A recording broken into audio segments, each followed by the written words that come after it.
السلام عليكم ورحمة الله وبركاته. ازيكم يا حبايب قلبي؟ اخباركم عاملين إيه؟ يا رب الكل يكون في افضل حال. حلقة جديدة معاكم النهاردة ومكملين في مواضيع طب السنان، مش مشاكل وعلاجها، امراض وعلاجها. بنتكلم في مواضيع جديدة الحمد لله كل يوم. النهاردة هنتكلم في الحلقة دي على شوية حاجات على زراعة الاسنان. احنا قلنا موضوع زراعة الاسنان ده موضوع كبير جدا وحاليا عليه اقبال وناس كتير جدا يعني تحسها عايزه ان هي تعمله دلوقتي احسن من تركيبات الثابته البريدجات واحسن من تركيبات المتحركه.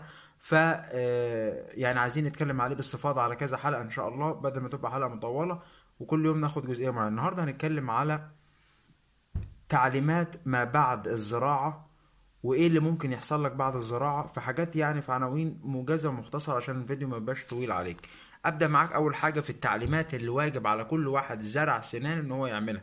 ايه هي التعليمات دي بقى؟ اول حاجه عندي انك لازم هتاخد مسكنات، بس لما